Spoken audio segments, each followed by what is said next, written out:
So we're working on rollover, which I don't think you would have gotten from looking at me because my dog didn't do the full behavior. So let's start again. It's helpful for your dog to be in a down position.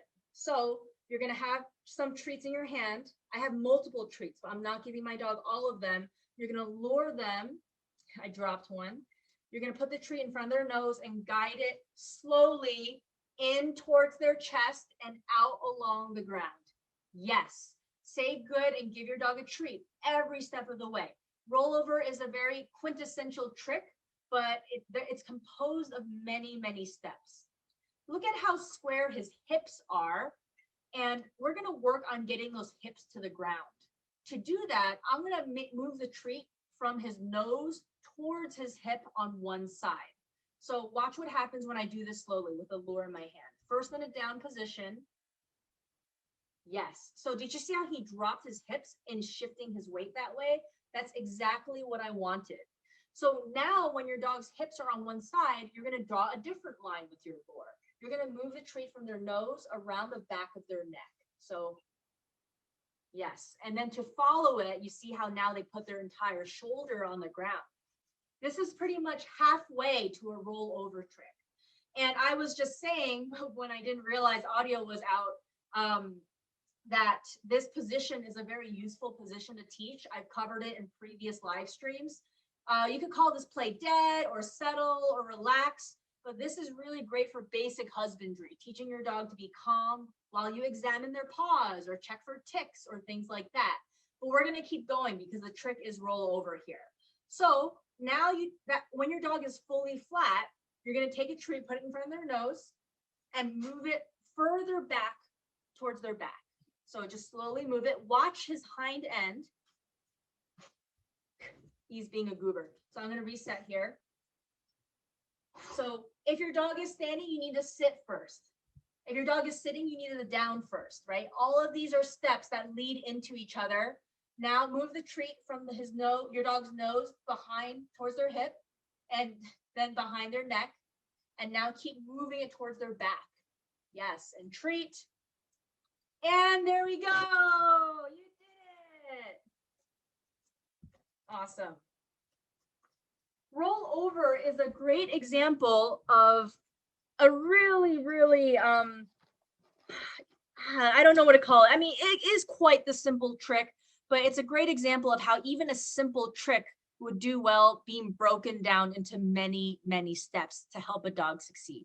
And I was rambling on silently in the beginning here about the fact that I don't expect anyone's dogs to master these tricks in the course of a short session, but I'm breaking it down into steps so that you can revisit this recording no matter what step your dog is at and get the behavior you want as you continue working with them.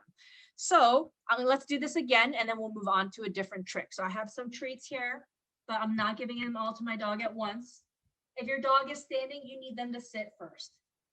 Yes, and reward your dog. If your dog is sitting, then the next step is to lure into it down. Slowly move the treat from their nose in towards their chest, out along the ground. Yes, and give your dog a treat there. Give your dog treats all along the way because this encourages them to continue trying. Now move the treat from your dog's nose towards their hip. Yes, this causes them to drop onto one hip.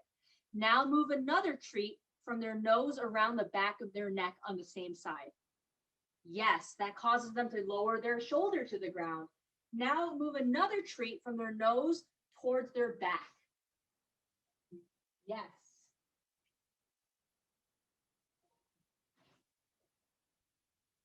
Yes.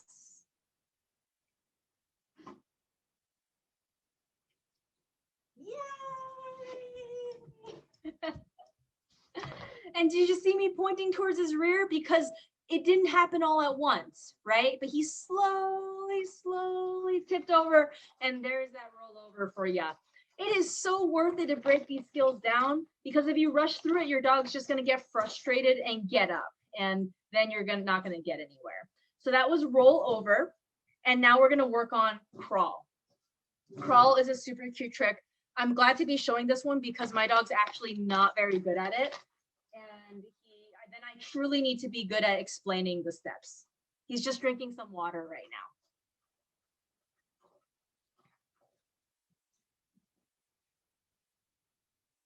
Alrighty. So when I think about a trick or really any behavior, even really functional behaviors like obedience oriented behaviors, I'm always thinking about what does the behavior look like? So what does crawl look like? Well, my dog is on all fours with like flat against the ground and shimmying against the ground, because thinking about behaviors like that helps me determine where do I need to start? Well, for crawl, I clearly need to start with my dog in a down position. So I'm going to have my dog in a down position and I'm going to reward him right there. I don't have a lot of space here. But so to crawl, this is such an easy trick. I actually think this is easier than rollover. I'm going to move the lure forward and encourage my dog to crawl in order to follow along. The hardest thing about training your dog to do tricks or really any behavior is how the criteria and expectations that we set. Because if I move it too quickly, this is what happens. My dog's going to get up. And it's easy to repeat that and get frustrated, which we shouldn't do. Whenever something isn't working in all training, the thing that goes across my mind is how do I break it down into an even smaller step to help my dog succeed? So here we go. We're going to do that again, but watch how I'm going to move in a slower and smaller way, and then watch my dog's hips. That's where you're going to start seeing him really, crawl, I guess. All right. So he needs to be in a down position first. Yes, I want to reward that, because the more you reward your dog in a down, the more encouraged they will be to stay in a down. Now I'm going to put the treat in front of his nose and just move it a little bit forward. Watch his hips. Did you see that? Yes, I'm going to give him a treat. Did you see how his hind right leg moved a little bit? And there it went again. You might be thinking, well, that doesn't look like a crawl. He's just fidgeting. But that's closer to a crawl than just being still. And what I also love is he's not getting up. Look at what he's doing right now. He's crawling. So I'm going to move it just a little bit. Yes. Did you see that? That was awesome. Yes. Even that little lean forward of his hips, I'm going to take it. A lot of times when we are teaching complex behaviors, it's very easy to just have the final goal in our mind. And then we can easily lose sight of the little steps along the way that are important towards getting there. Even though I'm a professional trainer, one of the hardest parts of my job is breaking down the skill into these small steps. So that's why I'm glad to be explaining it to you. I'm going to do it one more time. So I have some treats ready. And it's hard to see, but every time I say the word yes, it's like the word good, I am giving him a little treat. So a down position first. And I know his rear is off screen, but he's going to crawl onto screen, I think, and move it just a little bit. Reward your dog, even if their hips move a little bit while they stay on a down position. Yes. Yes. Yes. Yes. Oh, you're so good. All right.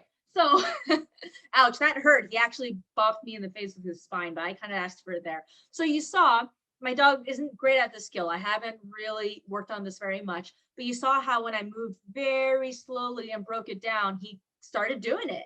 Versus, I mean, it's so easy to show you how rushing makes things harder, because, I mean, I wasn't even exaggerating here. If I try to do this too fast, my dog just gets up, right? Same movement. My hand was low against the ground and everything, but I was moving too fast, and then he got up. I apologize for the sound quality. This is why I'm shouting and turning my head like this. I usually have a speaker set up so that I can be anywhere in the room and talk, and it goes to you really well. But I don't have that set up available tonight, so my laptop is very limited on the audio. Please let me know if I can repeat anything, but I'm trying to project this way. Thanks for bearing with me tonight. All right, the last trick we're going to work on is teaching your dog to take a bow. This is really great for stretching them out. A lot of people who do really active sports with their dogs like to have their dogs, excuse me, stretch out or perform some, like they stretch their dogs out, or have even better, have their dogs stretch out on their own to avoid injury. And also it's just a very, very cute trick. And of all of the tricks, this is one of the simpler ones to teach, but speed is important here.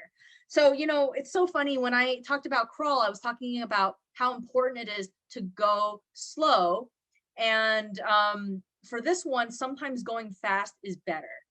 after rewarding all of those down positions, we actually want our dog in a standing position for this. Because let's think about what a bow looks like. It's when your dog's butt is in the air and their front end is on the ground, right? So it's quite different than a down. It's like halfway to a down. And believe it or not, the better trained your dog is, the harder this one is for them, because they're going to default into lying all the way down. But I'm going to show you the quick luring motion that'll get your dog's elbows down while keeping their butt in the air. So you're going to start with your dog in a standing position. If your dog is sitting, move that treat parallel to the ground at nose level, and they're going to stand up. Yes, just like that. So again, if your dog is already sitting, because they're such good dogs, put the treat in front of their nose and move it horizontal, again, parallel to the ground at their nose level. Yes, and now they're standing. Then you're going to take a treat, and here's the motion. You want to draw a straight line from their nose in between their front legs. So I'm drawing the line with my other hand right now, just like this. This is where the treat is going to move. Whoop. All right, so watch what happens. Yes, see that? If you're too slow, like if your line is too straight down, your dog is going to go into a down position. So whereas if you push it in, they're going to need to push their body back to access that treat. So again, let me position him. Your dog is in a standing position, and relatively quickly, you're going to move it in and down between their front legs at a diagonal. Awesome. And of course, feed your dog when they're down there. Even if their elbows don't go all the way down, even leaning like that is one step closer. Yes. Awesome. Just breaking these treats up. Yes. Yes. Now, if your dog is just a master at sitting, you can do the luring into a stand and the bow really quickly. It's like doing a number 7 back. Well, in my case, it's backwards, but think like, let's say my dog is sitting. And let's say when I try to do this, he just automatically sits or lies down. You can just lure forward to a stand and lure down to a bow, downwards towards a bow, very quickly. And then your dog will do it. So let's say my dog is a chronic sitter, which is not a bad problem to have. I'm just going to quickly lure to a stand and then quickly lure into a bow. And I know you can't see his butt here. So from a sit, lure to a stand, and then quickly go in and down, lure to a bow. Yes. Yay. All righty. Notice for all of the skills I worked on, I didn't add a word. Like I didn't say bow, I didn't say rollover, I didn't say crawl. Anytime we teach a dog any new behavior, whether it's something as simple as a sit or something as complex as a rollover, focus on the action first. You want to get the behavior first and then name it when they're already good at it. Because we are humans and we're verbal creatures, it's very instinctive for us to say the word as soon as possible. You know, roll over, roll over, roll over. But they're in the beginning stages of training any skill, there's actually no benefit to throwing in the verbal cue yet. So those are 3 tricks. We did roll over, we did crawl, we did take a bow. And you didn't hear me say this in the beginning because audio was out, but I love trick training so much. Not only does it challenge my skills as a trainer, but it's fun for me. It's fun for my dog. Many tricks are actually very functional, and it's great mental stimulation. Believe it or not, my dogs sleep better after 30 minutes of training versus 30 minutes of being outside, because my dogs are very high energy and activity actually amps them up more. So I alternate between really exciting activities like fetch and walking and hiking and trick training, and that helps my dogs remain calm and happy and well trained in my home. So what I am going to do is I'm going to pull up I don't think I have the info card. In the comments section, I'm going to type in our email address, which is behavior@myhswm.org. Contact us with any questions about training and behavior. It doesn't need to be tricks related. We have a free behavior helpline service that we offer to really anyone. And we talk about things as varied as tricks to leash skills, to reactivity, to aggression and fear and everything in between. So we would love to help you out. And I don't have the card to show you, but I do want to communicate that this week's live streams are the last ones. So today's live stream is the last behavior spotlight. Tomorrow's puppy class at 6 o'clock is the last puppy class. We're going to be working on chill puppy, or how to teach your puppy to be nice and calm, especially before and after exciting events. Totally suitable for adult dogs too.